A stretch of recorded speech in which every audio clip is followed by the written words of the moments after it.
سيقول السفهاء من الناس ما ولاهم عن قبلتهم التي كانوا عليها قل لله المشرق والمغرب يهدي من يشاء إلى صراط مستقيم وكذلك جعلناكم أمة وسطا لتكونوا شهداء على الناس ويكون الرسول عليكم شهيدا وما جعلنا القبلة التي كنت عليها إلا لنعلم من يتبع الرسول ممن ينقلب على عقبيه وإن كانت لكبيرة إلا على الذين هدى الله وما كان الله ليضيع إيمانكم إن الله بالناس لرؤوف رحيم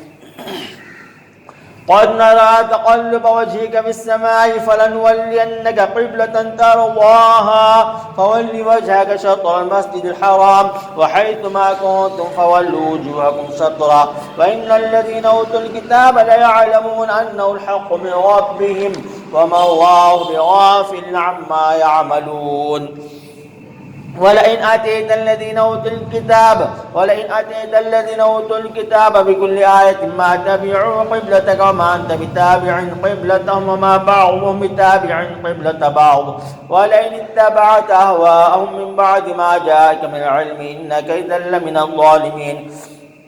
الذين آتيناهم الكتاب يعرفونه كما يعرفون أبناءهم وإن فريقا منهم ليكتمون الحق وهم يعلمون الحق من ربك فلا تكونن من الممترين ولكل وجهة هو موليها فاستبقوا الخيرات أينما تكونوا يأتي بكم الله جميعا إن الله على كل شيء قدير ومن حيث خرجت فول وجهك شطر المسجد الحرام وإنه للحق من ربك وما الله بغافل عما تعملون ومن حيث خرجت فول وجهك شطر المسجد الحرام وحيث ما كنتم فولوا وجوهكم شطره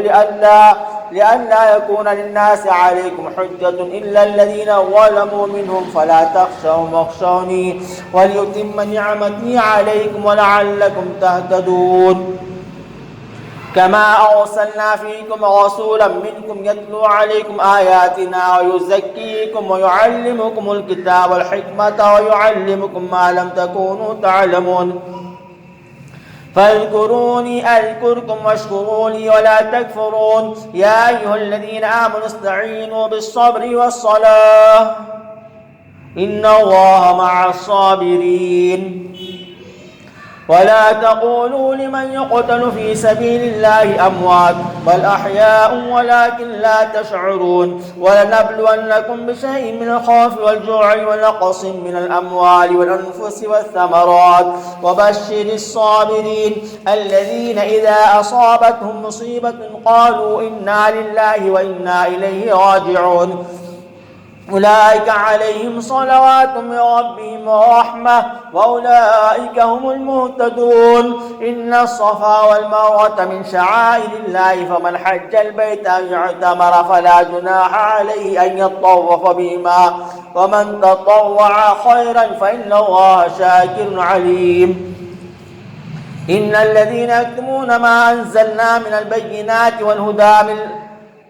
إن الذين يكتمون ما أنزلنا من البينات والهدى من بعد ما بيناه للناس في الكتاب أولئك يلعنهم الله ويلعنهم اللاعنون إلا الذين تابوا وأصلحوا وبينوا فأولئك أتوب عليهم وأنا التواب الرحيم إن الذين كفروا وماتوا وهم كفار أولئك عليهم لعنة الله والملائكة والناس أجمعين خالدين فيها لا يخفف عنهم العذاب ولا هم ينظرون وإلهكم إله واحد لا إله إلا هو الرحمن الرحيم إن في خلق السماوات والأرض واختلاف الليل والنهار والفلك التي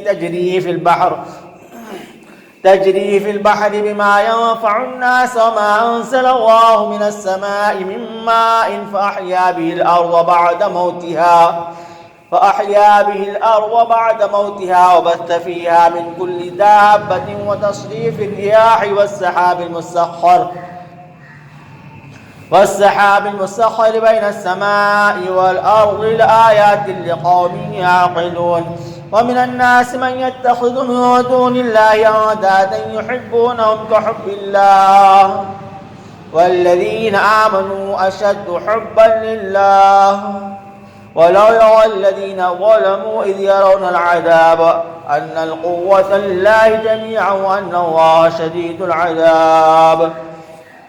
ولو يرى الذين ظلموا إذ يرون العذاب أن القوة لله جميعا وأن الله شديد العذاب إذ تبرأ الذين اتبعوا من الذين اتبعوا ورأوا العذاب وتقطعت بهم الأسباب وقال الذين اتبعوا لو أن لنا كرة فنتبرأ منهم كما تبرأوا منا كذلك يريهم الله أعمالهم حسرات عليهم وما هم بخارجين من النار يا أيها الناس كلوا مما في الأرض حلالا طيبا ولا تتبعوا خطوات الشيطان إنه لكم عدو مبين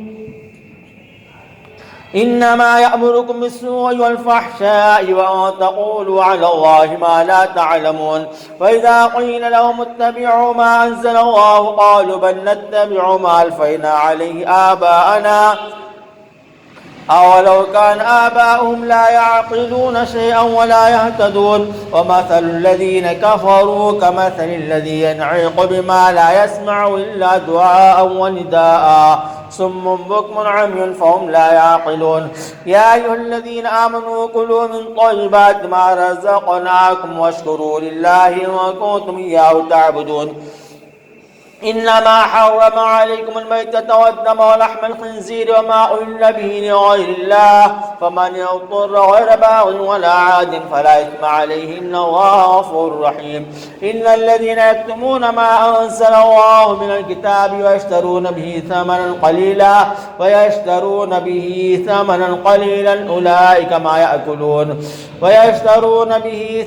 قليلا أولئك ما يأكلون في بطونهم إلا النار